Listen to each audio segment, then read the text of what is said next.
Hello बच्चों, स्वागत है आपका आपके इस प्यारे चैनल विद्यार्थी साइंस वाला में। तो बच्चों, my name is Amit Pandey और आज हम लोग स्टार्ट करने वाले हैं क्लास 12 का चैप्टर नंबर फर्स्ट, जो है विद्युत आवेश तथा क्षेत्र। तो बच्चों, इसके पहले वाली वीडियो में हमने क्लास 12 फिजिक्स के सिलेबस का ओवरव्यू किया था और चैप्टर नंबर 1 का थोड़ा सा इंट्रोडक्शन डिस्कस किया था, जिसमें हम लोगों ने डिस्कस किया कि विद्युत आवेश किसे कहते हैं और विद्युत आवेश का क्वांटीकरण, क्वांटाइजेशन ऑफ इलेक्ट्रिक चार्ज। तो बच्चों, आज हम लोग उसके आगे का टॉपिक जो है कूलाम का नियम डिस्कस करने वाले हैं। उससे पहले हम लोग पिछली क्लास में जो हमने पढ़ा था उसका थोड़ा रिवीजन कर लें। तो बच्चों, आइए स्टार्ट करते हैं। तो बच्चों, हमने पिछली क्लास में पढ़ा विद्युत आवेश किसे कहते हैं। तो विद्युत आवेश क्या है? विद्युत आवेश किसी पदार्थ का वह गुण है जिसके कारण वह पदार्थ किसी अन्य पदार्थ पर एक विद्युत बल का अनुभव कराता है।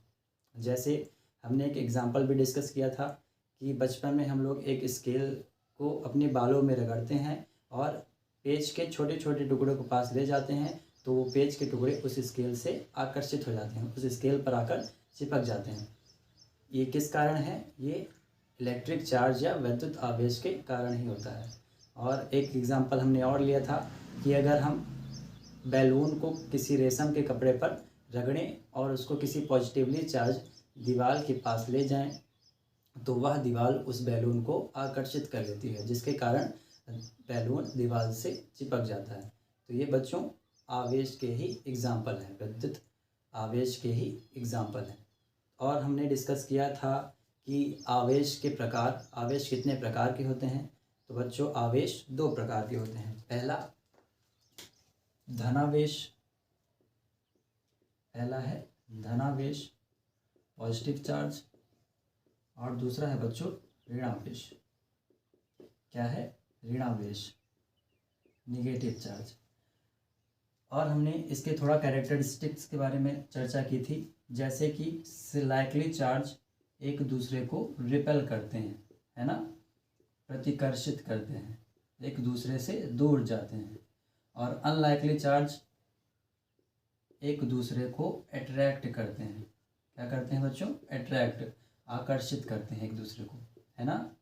पिछली क्लास में हमने चर्चा की थी ना। तो बच्चों, इस कैरेक्टरिस्टिक्स को हम एक एग्जाम्पल से समझ सकते हैं।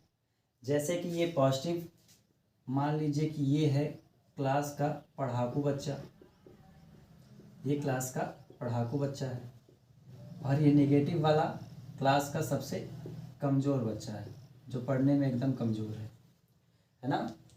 तो हम देखते हैं कि जो अगर दो बच्चे पढ़ने में तेज़ हैं तो वो दोनों एक दूसरे से हमेशा जेलस करते हैं, एक दूसरे से हमेशा ईर्ष्या रखते हैं कि ये मुझसे आगे ना जा पाए, ये मुझसे आगे ना जा पाए। तो उनके बीच हमेशा नज़दीकी नहीं होती है, हमेशा दूरी ही रहती है, दोनों एक दूसरे को हमेशा रिपेल करते हैं। तो यहाँ पढ़ाकू बच्चा एक दूसरे के हमेशा रिपेल करेंगे, प्रतिकर्षित करेंगे, और ये कमज़ोर वाला बच्चा पढ़ाकू बच्चे को हमेशा अट्रैक्ट करेगा कि कुछ ना कुछ चीटिंग मिल जाए, इससे अगर दोस्ती करे रहेंगे तो, है ना।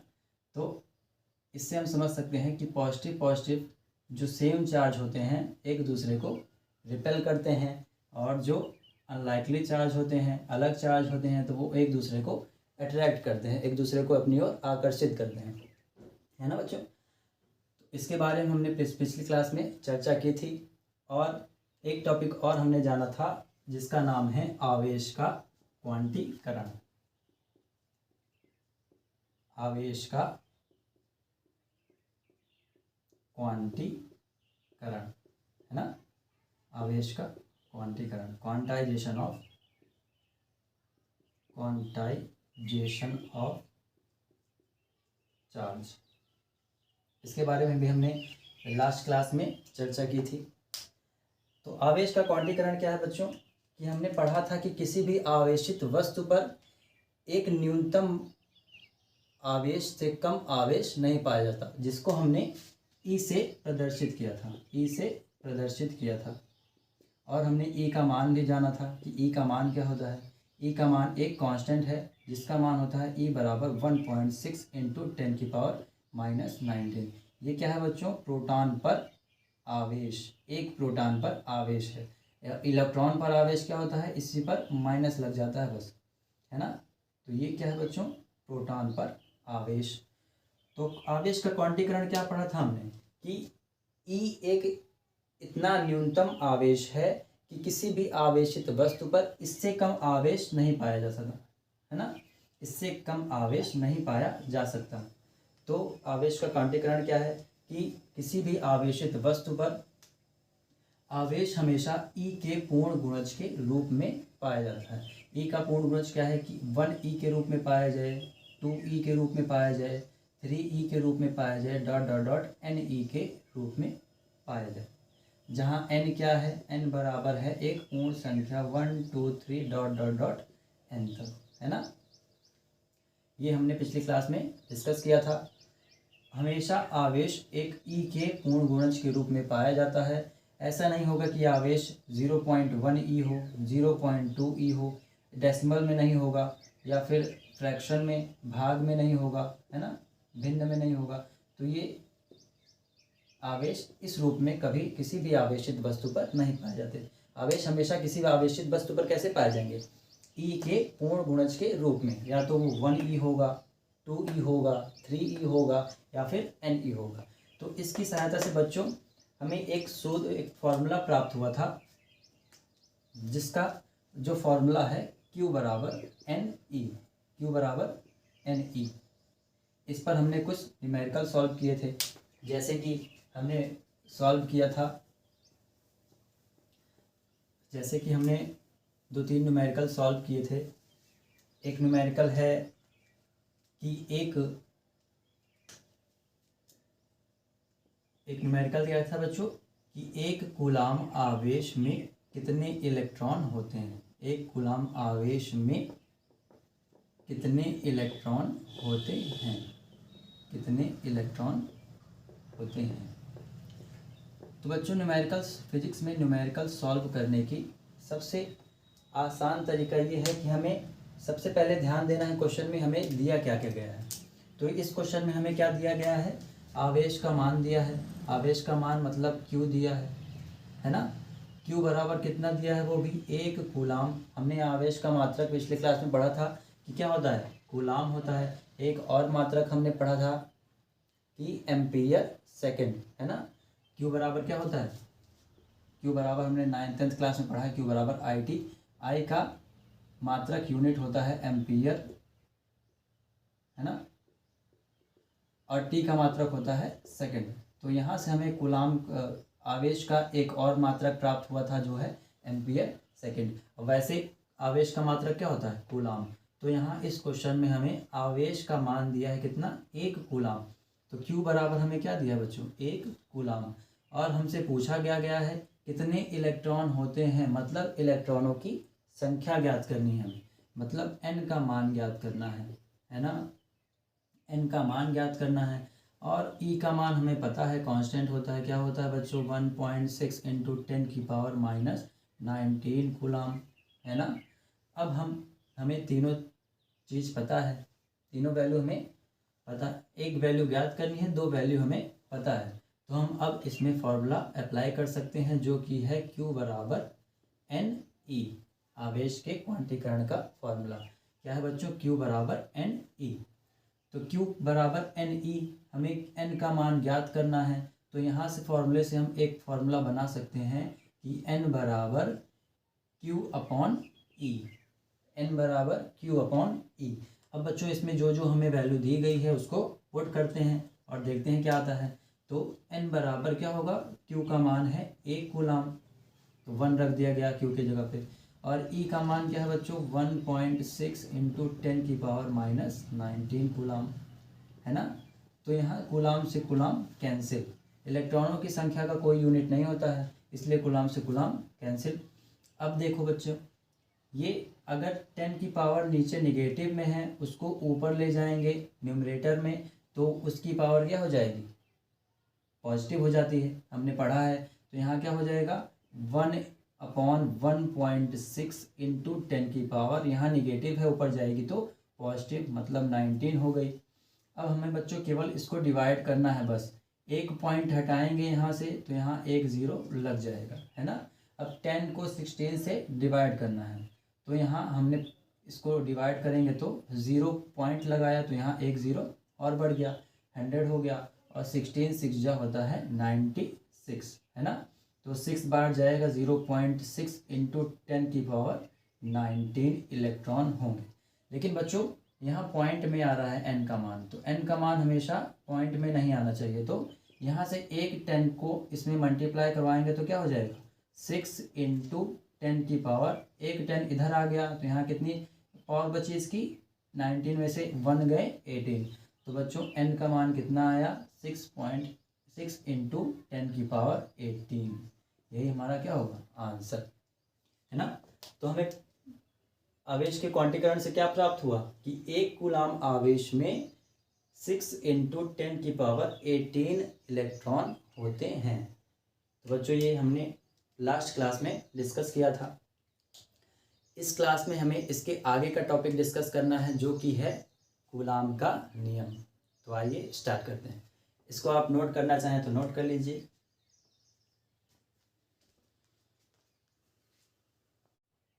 तो बच्चों चलिए नेक्स्ट टॉपिक बात करते हैं जो है कूलाम का नियम। तो बच्चों कूलाम के नियम से पहले हम एक और टॉपिक डिस्कस करेंगे जो है विद्युत आवेश का संरक्षण। विद्युत आवेश का संरक्षण, विद्युत आवेश का संरक्षण।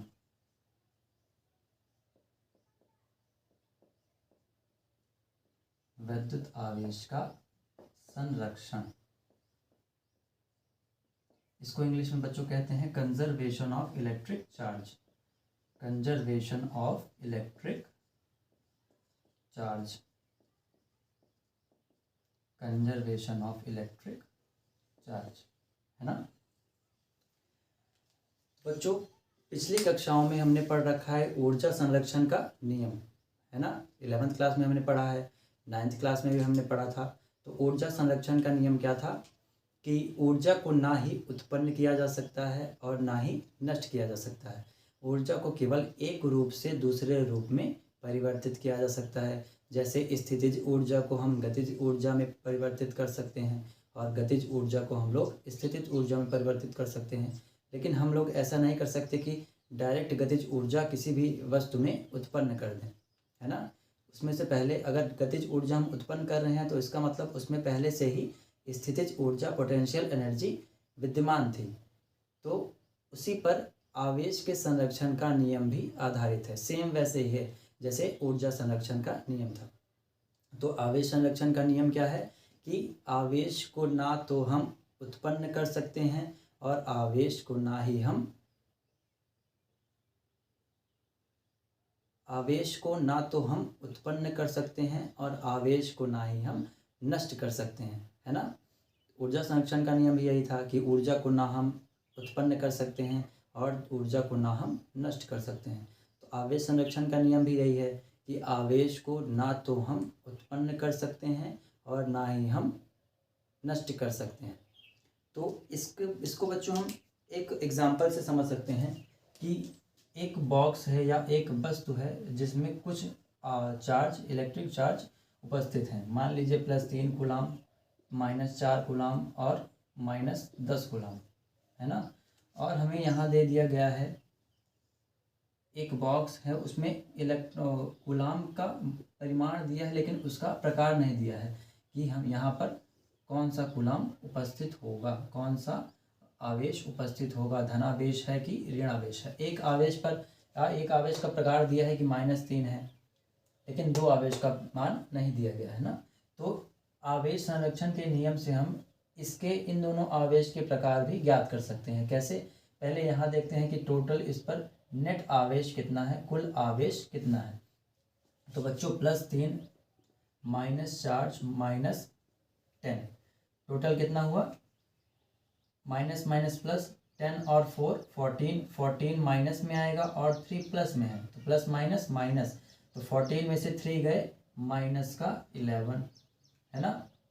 अब आवेश का संरक्षण क्या कहता है कि आवेश को हम ना ही उत्पन्न कर सकते हैं ना ही नष्ट कर सकते हैं, है ना। तो हम आवेश को, जो दोनों बॉक्स में आवेश का कुल मान रहेगा वो क्या रहेगा बच्चों, सेम रहेगा। तो यहाँ -11 कुल आवेश आया है, तो यहाँ भी हमें -11 कुल आवेश चाहिए इस बॉक्स में। तो -11 कैसे आएगा कि हम लोग यहाँ -10 कर दें, तो माइनस माइनस, तो यहाँ बच्चों 4 कूलाम आवेश रहेगा, है ना। तो यहाँ माइनस हो गया, यहाँ माइनस हो गया, तो माइनस माइनस 13, है ना। यहाँ प्लस कर देते हैं, तो प्लस माइनस माइनस, और यहाँ क्या आ जाएगा माइनस, तभी तो -11 चार्ज आएगा। +3 आवेश हमें पहले से ज्ञात था, -10 आवेश हमने पता लगाया, और -4 आवेश पता लगाया, जो कि -11 के नेट आवेश -11 कूलाम के बराबर आया। तो ये है आवेश संरक्षण का नियम कि एक अगर आवेश किसी वस्तु पर है, एक परमाणु में इतने आवेश हैं, तो उसी वस्तु के परमाणु में उतने ही आवेश विद्यमान होंगे। जैसे -11 इसमें थे, तो -11 ही इसमें होंगे। तो ये है बच्चों आवेश संरक्षण का नियम। अब हम लोग आगे बात करते हैं कूलाम के नियम की।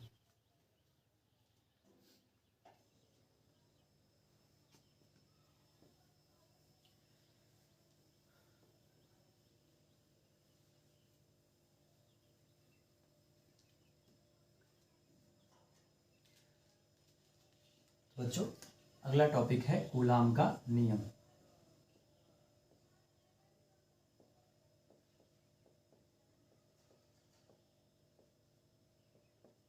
कूलाम का नियम, है ना।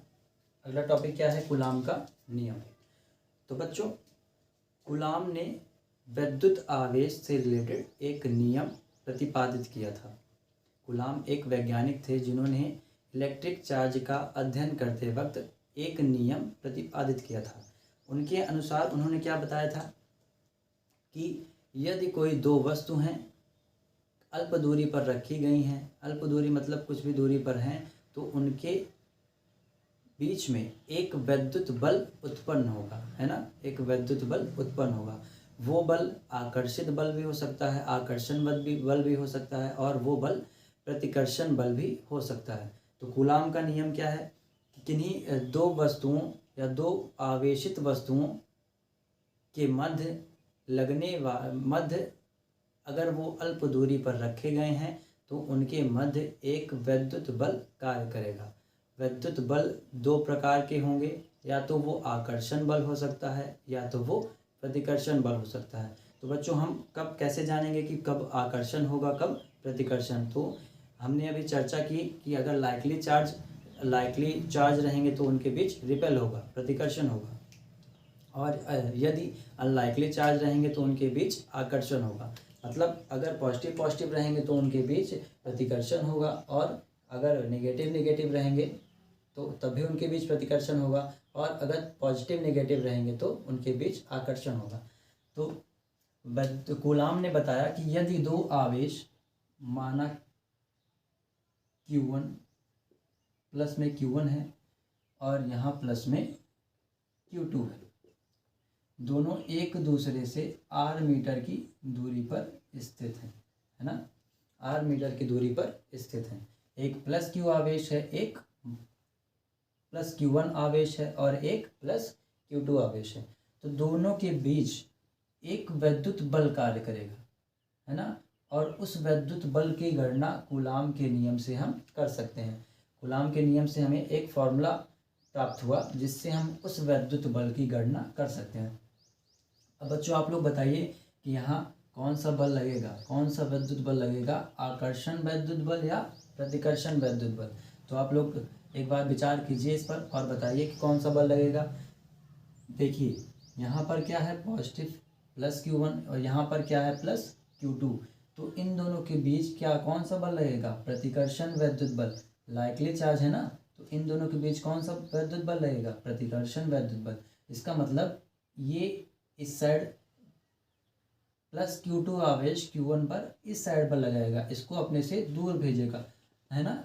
माना यहाँ पर +Q2 आवेश Q1 पर F1 बल विपरीत दिशा में लगा रहा है, और उसी प्रकार प्लस Q1 आवेश प्लस Q2 आवेश पर एक विद्युत बल इसकी विपरीत दिशा में लगा रहा है, तभी तो प्रतिकर्षण होगा। एक Q2 आवेश Q1 पर विपरीत दिशा में बल लगा रहा है और Q1 आवेश Q2 पर विपरीत दिशा में बल लगा रहा है। तो कूलाम का नियम ये था कि किन्हीं भी दो आवेशित वस्तुओं पर लगने वाला वैद्युत आकर्षण अथवा प्रतिकर्षण बल उस पर जो नेट आवेश है दोनों वस्तुओं पर उनके गुणनफल के अनुक्रमानुपाती होता है। मतलब कूलाम ने बताया कि इन पर लगने वाला नेट बल F होगा proportional to Q1 into Q2 के, दोनों आवेश के गुणनफल के प्रोपोर्शनल होगा, अनुक्रमानुपाती होगा, है ना। इसको मान लेते हैं इक्वेशन 1। तो पहला नियम तो ये बताया था कि दो आवेशित वस्तुओं के बीच लगने वाला वैद्युत आकर्षण अथवा प्रतिकर्षण बल दोनों आवेश के गुणनफल के अनुक्रमानुपाती होता है। और दूसरा नियम क्या बताया बच्चों? दूसरा नियम बताया कि दोनों आवेश के बीच लगने वाला आकर्षण अथवा प्रतिकर्षण बल F होगा इनवर्सली प्रोपोर्शनल टू दोनों के बीच की दूरी के वर्ग के, है ना, स्क्वायर के।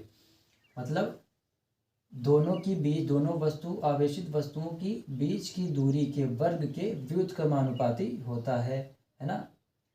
कूलाम ने क्या बताया कि दोनों के बीच लगने वाला आकर्षण अथवा प्रतिकर्षण बल दोनों आवेशित वस्तुओं के बीच की दूरी के वर्ग के व्युत्क्रमानुपाती होता है, इनवर्सली प्रोपोर्शनल होता है।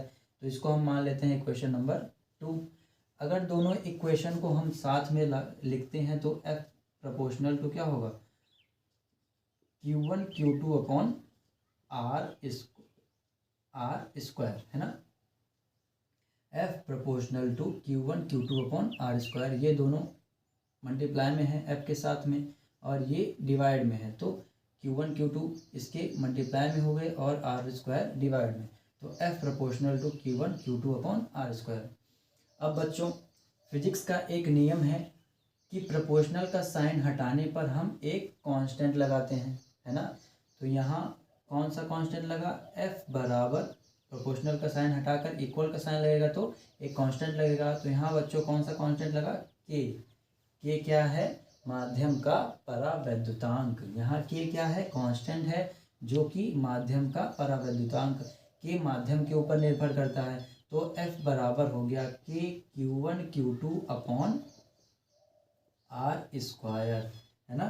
तो वैद्युत कूलाम के नियम से हमें दो आवेशित वस्तुओं के बीच लगने वाले विद्युत आकर्षण अथवा प्रतिकर्षण बल की गणना करने के लिए एक फॉर्मूला प्राप्त हुआ जो कि है F बराबर K Q1 Q2 upon R square, है ना। जहाँ K क्या है? जहाँ K एक कांस्टेंट है, नियतांक है, कांस्टेंट, है ना। और K को क्या कहते हैं? माध्यम का परावैद्युतांक, माध्यम का परावैद्युतांक।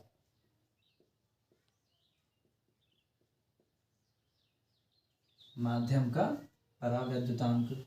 और बच्चों K का मान होता है, K का मान क्या होता है? K का मान होता है, K बराबर होता है 1/4 pi epsilon not, 1/4 pi epsilon not.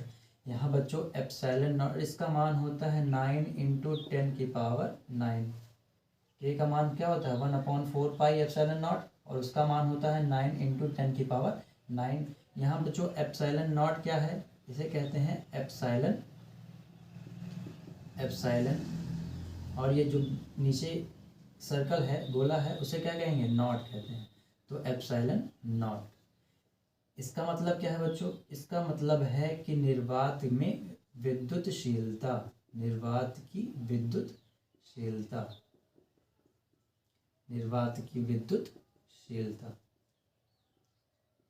तो बच्चों अगर K का मान यहाँ रखा जाए तो एक फॉर्मूला और प्राप्त हुआ जो कि है F बराबर 1/4 pi epsilon not Q1 Q2 upon R square, है ना। Q1 Q2 upon R square. तो कूलाम का नियम बच्चों यही है, इससे हम दो आवेशित वस्तुओं के बीच लगने वाले विद्युत आकर्षण अथवा प्रतिकर्षण बल की गणना कर सकते हैं। यहाँ के क्या है? के है माध्यम का परावैद्युतांक। के का मान निर्वात के लिए हमेशा 1 होता है। के का मान 1 होगा कब? निर्वात के लिए। निर्वात के लिए, वैक्यूम के लिए के का मान क्या होता है? 1 होता है। और के का मान होता है 1/4 पाई एप्सिलॉन नॉट, जिसका मान 9 × 10⁹ होता है। यहाँ एप्सिलॉन नॉट क्या है? एप्सिलॉन नॉट है निर्वात की विद्युतशीलता। निर्वात की विद्युतशीलता। तो बच्चों आज के लिए बस इतना ही। अगले क्लास में हम डिस्कस करेंगे एप्सिलॉन नॉट का मान या फिर एप्सिलॉन नॉट का मात्रक और उसका डायमेंशनल फॉर्मूला।